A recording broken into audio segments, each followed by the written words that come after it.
ವಿದ್ಯಾನಗರದಲ್ಲಿ ರೂಪುಗೊಂಡ ವಿಜಯನಗರ ಸಾಮ್ರಾಜ್ಯ 300 ಸಂವತ್ಸರಗಳ ಕಾಲ ಹಿಂದೂ ಸಂಸ್ಕೃತಿಗೆ ಸಂರಕ್ಷಣಾ ಛತ್ರವಾಗಿತ್ತು. ಅದರ ಸ್ಥಾಪನೆಯ ಸೂತ್ರಧಾರರು, ಮಾರ್ಗದರ್ಶಕರೂ ಆದ ಶ್ರೀ ವಿದ್ಯಾರಣ್ಯರು ಮುಂದೆ ವೀರ ಶಿವಾಜಿಗೂ ಪ್ರೇರಣೆಯಾದವರು. ಚಾಣಕ್ಯ, ಸಮರ್ಥ, ರಾಮದಾಸರು ಸನ್ಯಾಸಿಗಳಾಗಿದ್ದವರು. ತಮ್ಮ ಪೂರ್ವಾಶ್ರಮದಲ್ಲಿ ಮಾಧವಾಚಾರ್ಯ ಅನ್ನುವ ಹೆಸರು ಹೊಂದಿದ್ದ ಶ್ರೀ ವಿದ್ಯಾರಣ್ಯರು ಮೊದಲು ಗೃಹಸ್ಥರಾಗಿದ್ದವರು ಮತ್ತು ಆನಂತರ ದೇವಿಯ ಅಪೇಕ್ಷೆಯಂತೆ ಸನ್ಯಾಸಿಗಳಾದವರು. ಮಾಧವನಿಗೆ ಬಾಲ್ಯದಲ್ಲಿ ತಂದೆ ಮಾಯಣಾಚಾರ್ಯರಿಂದ ವಿದ್ಯೆ ದೊರೆತರೆ ನಂತರ ಶ್ರೀ ಭಾರತೀ ಕೃಷ್ಣ, ಶಂಕರಾನಂದ, ಶ್ರೀಕಂಠನಾಥ ಮತ್ತು ಕಂಚಿಯ ಕಾಮಕೋಟಿ ಪೀಠದ ಸ್ವಾಮಿಗಳಾಗಿದ್ದ ಶ್ರೀ ವಿದ್ಯಾತೀರ್ಥರಿಂದ ಯೋಗ್ಯ ವಿದ್ಯೆ, ಸಂಸ್ಕಾರಗಳು ದೊರೆತವು.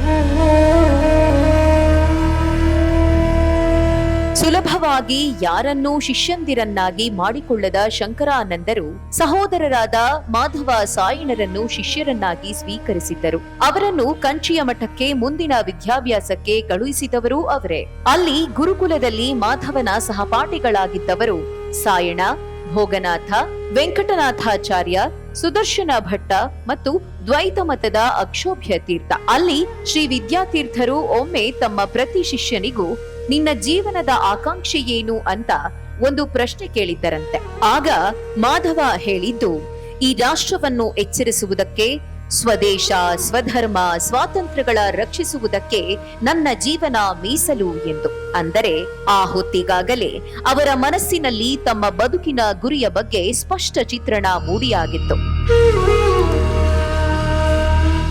ರಾಷ್ಟ್ರದಲ್ಲಿ ಆಗ ಹಿಂದೂ ಧರ್ಮದ ಮೇಲೆ ನಡೆದಿದ್ದ ವಿದೇಶಿ ಮತಗಳ ಅತಿಕ್ರಮಣ, ದೌರ್ಜನ್ಯ, ನರಸಂಹಾರ ಮುಂತಾದವುಗಳ ಬಗ್ಗೆ ಅವರಿಗೆ ಅರಿವಿತ್ತು. ಭಾರತದ ಅಳಿವು ಉಳಿವಿನ ಬಗ್ಗೆ ಅದಾಗಲೇ ಆ ಎಳೆ ಮನಸ್ಸು ಅವಲೋಕನ ಮಾಡಿತ್ತು.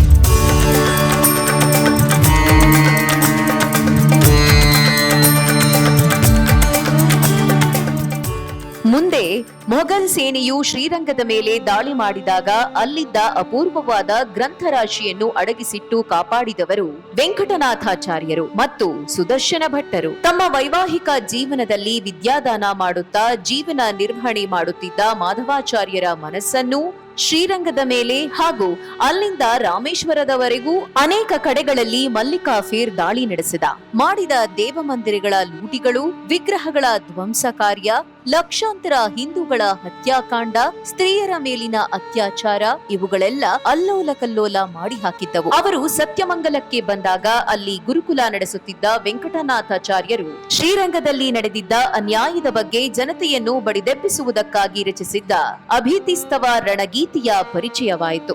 ಅದನ್ನು ಓದಿದ ಮಾಧವಾಚಾರ್ಯರಿಗೆ ತಮ್ಮ ಜೀವನದ ಉದ್ದೇಶ ಇನ್ನಷ್ಟು ಸ್ಪಷ್ಟವಾಗಿ ಗೋಚರವಾಯಿತು. ತಮ್ಮ ಗುರುಗಳಿಗೆ ತಾವು ಹೇಳಿದ್ದ ತಮ್ಮ ಜೀವನಾಕಾಂಕ್ಷೆಯನ್ನು ಈಡೇರಿಸಿಕೊಳ್ಳುವ ಕಾಲ ಬಂದಿದೆ ಎಂದು ಅವರು ನಿರ್ಧರಿಸಿದರು.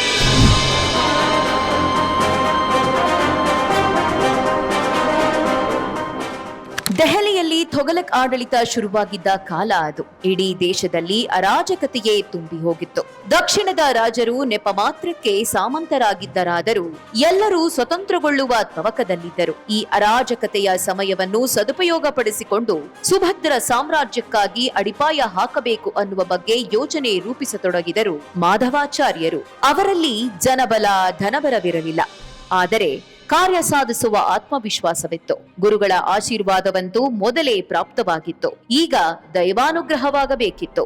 ಅದೊಮ್ಮೆ ಭುವನೇಶ್ವರಿ ದೇವಿ ದೇವಸ್ಥಾನದ ಅರ್ಚಕರಿಗೆ, ನಾನು ಧರ್ಮಕ್ಕೆ ಅಂಕಿತವಾಗಿ ಜೀವಿಸಬೇಕೆನ್ನುವುದು ನನ್ನ ಧರ್ಮಪತ್ನಿಯ ಕೋರಿಕೆ ಎಂದು ಹೇಳಿದ ಅವರು ಮನೆ, ಕುಟುಂಬ, ಶಿಷ್ಯಂದಿರನ್ನು ಚೆನ್ನಾಗಿ ನೋಡಿಕೊಳ್ಳುವಂತೆ ತಮ್ಮಂದಿರಲ್ಲಿ ಕೋರಿಕೊಂಡು ಪಂಪಾ ಕ್ಷೇತ್ರಕ್ಕೆ ಹೊರಟು ಬಿಟ್ಟರು. ತುಂಗೆಯ ತಟದಲ್ಲಿ ಜಗನ್ಮಾತೆ ಭುವನೇಶ್ವರಿ ದೇವಿಗೆ ತಮ್ಮನ್ನು ಸಮರ್ಪಿಸಿಕೊಂಡು ಕಠಿಣ ತಪಸ್ಸಿಗಿಳಿದರು. ಅವರನ್ನು ನಾನಾ ಪರೀಕ್ಷೆಗೆ ಒಡ್ಡಿ ಪ್ರಸನ್ನಳಾದ ನಂತರ ಪ್ರತ್ಯಕ್ಷಳಾದ ತಾಯಿ ಭುವನೇಶ್ವರಿ ಅವರಿಗೆ ಸನ್ಯಾಸಿಯಾಗುವಂತೆ ನಿರ್ದೇಶಿಸಿ ಕಾರ್ಯಸಿದ್ಧಿಯ ಅಭಯ ನೀಡಿದಳು. ತಾಯಿಯ ಆಶಯದಂತೆ ಮಾಧವಾಚಾರ್ಯರು ಶೃಂಗೇರಿಯ ಶ್ರೀ ಭಾರತೀ ಕೃಷ್ಣ ತೀರ್ಥರಿಂದ ಸನ್ಯಾಸ ದೀಕ್ಷೆ ಪಡೆದು ಶ್ರೀ ವಿದ್ಯಾರಣ್ಯರಾದರು.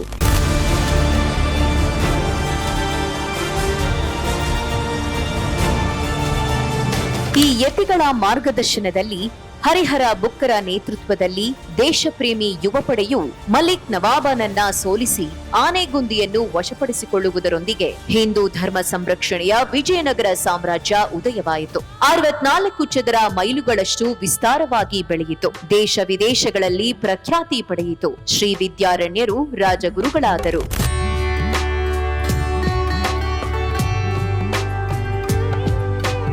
ಮೊದಲು ಹರಿಹರ ರಾಯನಿಗೆ, ನಂತರ ಬುಕ್ಕರಾಯನಿಗೆ ಒಟ್ಟು 40 ವರ್ಷ ಪ್ರಧಾನ ಅಮಾತ್ಯರಾಗಿ ತಮ್ಮ ತಪಶಕ್ತಿಯಿಂದ ವಿಜಯನಗರ ಸಾಮ್ರಾಜ್ಯವು ಪ್ರಜ್ವಲಿಸುವಂತೆ, ಧರ್ಮದ ಸಂರಕ್ಷಣೆಯ ಮೂಲಕ ದೇದೀಪ್ಯಮಾನವಾಗಿ ಬೆಳಗುವಂತೆ ಮಾರ್ಗದರ್ಶನ ನೀಡಿದರು. ಹೊಸ ಸಾಮ್ರಾಜ್ಯದ ಉದಯವನ್ನು ಹೊಯ್ಸಳ ಸಾಮ್ರಾಜ್ಯದ ಹಿತೈಷಿಗಳೂ ಸೇರಿದಂತೆ ಎಲ್ಲರೂ ಸ್ವೀಕರಿಸುವಂತೆ ಮನವೊಲಿಸಿದರು. ಯಾವುದೇ ರಕ್ತಪಾತವಾಗದಿರುವಂತೆ ಪ್ರಯತ್ನಿಸಿ ಯಶಸ್ವಿಯಾದರು. ಪ್ರಜಾಕ್ಷೇಮಕ್ಕೆ, ಸಾಮ್ರಾಜ್ಯ ಸಂವರ್ಧನೆಗೆ ತಮ್ಮ ಜಾಣ್ಮೆ ಮತ್ತು ದಾರ್ಶನಿಕ ದೃಷ್ಟಿಗಳ ಬಲದಿಂದ ಮಠ ಮಂದಿರಗಳು ತಮ್ಮ ಸಂಪತ್ತನ್ನು ರಾಜ್ಯದ ಬೊಕ್ಕಸಕ್ಕೆ ನೀಡುವಂತೆ ಮಾಡಿದರು. ಇದರಿಂದ ರಾಜ್ಯದ ಆರ್ಥಿಕತೆ ಸುಭದ್ರವಾಗುವುದು ಸಾಧ್ಯವಾಯಿತು. ಬಲ್ಲಾಳನ ಬಲಗೈ ಬಂಟನಾದ ಭೀಮಾನಾಯಕ, ಯಲಹಂಕದ ಪ್ರಭು ಭೈರಿದೇವ, ತುಳುನಾಡಿನ ಒಡತಿ ಶ್ರೀ ವೀರ ಕೆಕ್ಕಾಯಿ ತಾಯಿ ಮುಂತಾದವರು ತಮ್ಮ ಮತೀಯ ಶ್ರದ್ಧೆ, ಪ್ರಾಂತೀಯಾಭಿಮಾನಗಳಿಂದ ಮೇಲೆದ್ದು ವಿಜಯನಗರಕ್ಕಾಗಿ ಶ್ರಮಿಸುವಂತೆ ಮಾಡಿದರು.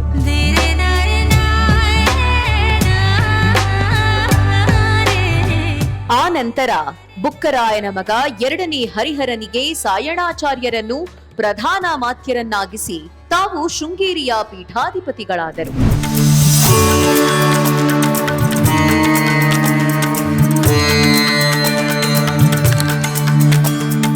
ವೇದವಾಂಗ್ಮಯದ ವ್ಯಾಕರಣ ಶಾಸ್ತ್ರದ ಎಲ್ಲಾ ಶಾಖೆಗಳು, 6 ವೇದಾಂಗಗಳು, ಷಡ್ದರ್ಶನಗಳು, ಜೈನ, ಬೌದ್ಧ, ಚಾರ್ವಾಕಾದಿ ನಾಸ್ತಿಕ ದರ್ಶನಗಳು, ವೇದಾಂತದ ಸಕಲ ಪ್ರಸ್ಥಾನ ವೇದಗಳು, ದ್ವೈತ ವಿಶಿಷ್ಟಾದ್ವೈತಾದಿ ಮತ ಪ್ರಕ್ರಿಯೆಗಳು, ಶೈವ ವೈಷ್ಣವ ಶಾಕ್ಯಾಗಮಗಳು, ಆಚಾರ ವ್ಯವಹಾರ, ದಂಡ ಪ್ರಾಯಶ್ಚಿತ್ತಗಳೆಂಬ ಸಮಗ್ರ ಧರ್ಮಶಾಸ್ತ್ರ, ಗೃಹ್ಯ ಶ್ರೌತ ಸ್ಮಾರ್ತ ಕರ್ಮಕಲಾಪಗಳು, ಅಷ್ಟಾದಶ ಮಹಾಪುರಾಣಗಳು, ರಾಮಾಯಣ ಮಹಾಭಾರತ ಪುನರ್ಮನನಗಳು, ಅರ್ಥಶಾಸ್ತ್ರ, ಕಾಮಶಾಸ್ತ್ರ, ಆಯುರ್ವೇದ, ನೃತ್ಯ ಗೀತವಾದ್ಯಗಳ ಸಂಗೀತ ಶಾಸ್ತ್ರ, ಚತುಷ್ಷಷ್ಠಿ ಕಲೆಗಳು, ತಂತ್ರ ಯೋಗಾದಿ ರಹಸ್ಯ ವಿದ್ಯೆಗಳು, ಗಣಿತ ಖಗೋಲಾದಿಗಳು, ಹೀಗೆ ಅದೆಷ್ಟೋ ವಿಷಯಗಳನ್ನು ಅಧಿಕಾರಿಕವಾಗಿ ಬಲ್ಲವರಾಗಿದ್ದರು ಶ್ರೀ ವಿದ್ಯಾರಣ್ಯರು. ಹಾಗಾಗಿ ಆಡಳಿತದ ಜೊತೆಗೆ ಜ್ಞಾನ ಭಂಡಾರದ ರಚನೆಯನ್ನೂ ಮಾಡಿಟ್ಟರು.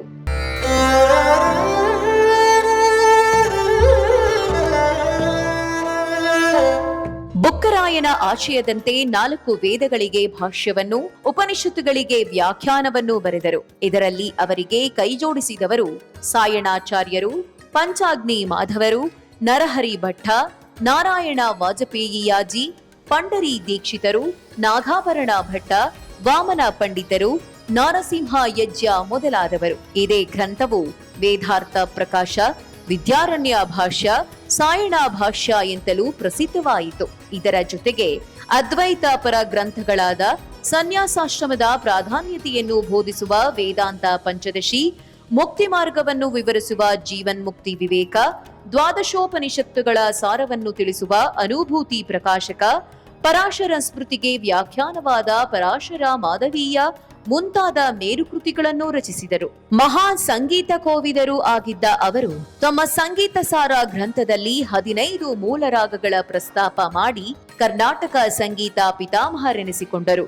ತಮ್ಮ ಕಿರಿಯ ಸಹೋದರರಾದ ಸಾಯಣಾಚಾರ್ಯರಿಂದ ಸುಭಾಷಿತ ಸುಧಾನಿಧಿ, ಯಜ್ಞತಂತ್ರ ಸುಧಾನಿಧಿ, ಪ್ರಾಯಶ್ಚಿತ ಸುಧಾನಿಧಿ, ಆಯುರ್ವೇದ ಸುಧಾನಿಧಿ, ಮಾಧವೀಯ ಧಾತುವೃತ್ತಿ, ಅಲಂಕಾರ ಸುಧಾನಿಧಿ ಮುಂತಾದ ಕೃತಿಗಳನ್ನು ಬರೆಸಿದರು. ಪ್ರಮಾಣ ಲಕ್ಷಣವೆಂಬ ಗ್ರಂಥವನ್ನು ರಚಿಸಿದ ಜಯತೀರ್ಥರನ್ನು ವಿಜಯನಗರಕ್ಕೆ ಕರೆದು ಅವರನ್ನು ಆನೆಯ ಮೇಲೆ ಕೂರಿಸಿ ಮೆರವಣಿಗೆ ಮಾಡಿ ಸನ್ಮಾನ ಮಾಡಿಸಿದರು.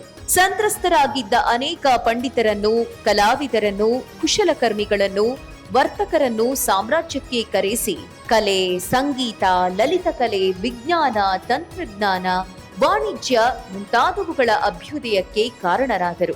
ಶ್ರೀ ವಿದ್ಯಾರಣ್ಯರು ಮಾಡಿದ ಇನ್ನೊಂದು ಬಹುಮುಖ್ಯ ಸಾಂಸ್ಕೃತಿಕ ಹಾಗೂ ಧಾರ್ಮಿಕ ಕ್ರಾಂತಿ ಎಂದರೆ ಇಸ್ಲಾಮಿನ ಆಕ್ರಮಣದಿಂದ ಮುಸಲ್ಮಾನರಾಗಿ ಮತಾಂತರವಾದವರನ್ನು ಪುನಃ ಸ್ವಧರ್ಮಕ್ಕೆ ಕರೆದುಕೊಂಡು ಬರುವುದಕ್ಕೆ ಒಂದು ಅಭಿಯಾನವನ್ನೇ ಶುರು ಮಾಡಿದ್ದು. ಅದು ಎಷ್ಟು ಅತ್ಯವಶ್ಯಕವೆಂಬುದನ್ನು ಹಿಂದೂ ಪ್ರಾಜ್ಞರುಗಳಿಗೆ ಮನವರಿಕೆ ಮಾಡಿಕೊಟ್ಟು ಅದಕ್ಕೆ ತಮ್ಮ ಗುರುಗಳಾದ ಶ್ರೀ ಭಾರತಿ ಕೃಷ್ಣತೀರ್ಥರ ಒಪ್ಪಿಗೆಯನ್ನೂ ಪಡೆದ ಅವರು ಆ ಕಾರ್ಯಕ್ಕೆ ಕೇವಲ ಶೃಂಗೇರಿ ಮಠವೊಂದೇ ಸಾಕಾಗದು ಅನ್ನುವ ದೃಷ್ಟಿಯಿಂದ ವಿರೂಪಾಕ್ಷ ಮಠ, ಕಡಪದ ಹತ್ತಿರ ಪುಷ್ಪಗಿರಿ ಮಠ, ತುಮಕೂರಿನ ಬಳಿ ಶಿವಗಂಗಾ ಮಠ, ಕೋಲಾರದ ಹತ್ತಿರ ಆವನಿ ಮಠ, ಕೊಲ್ಲಾಪುರದ ಹತ್ತಿರ ಸಂಕೇಶ್ವರ ಮಠ ಮತ್ತು ಕೊಲ್ಹಾಪುರ ಮಠಗಳನ್ನು ಸ್ಥಾಪಿಸಿದರು. ಅದರ ಪರಿಣಾಮವಾಗಿ ಲಕ್ಷಾಂತರ ಹಿಂದೂಗಳು ಸ್ವಧರ್ಮಕ್ಕೆ ವಾಪಸ್ಸಾದರು. ಈ ಮೂಲಕ ಶೈವ, ವೈಷ್ಣವ, ವೀರಶೈವ, ಜೈನ ಮುಂತಾದ ಎಲ್ಲಾ ಪಂಥಗಳ ಹಿರಿಯರು ಹಿಂದೂ ಸಾಮ್ರಾಜ್ಯದ ಉದಯಕ್ಕಾಗಿ ಸಹಕಾರ ನೀಡುವಂತೆ ಮಾಡಿದವರು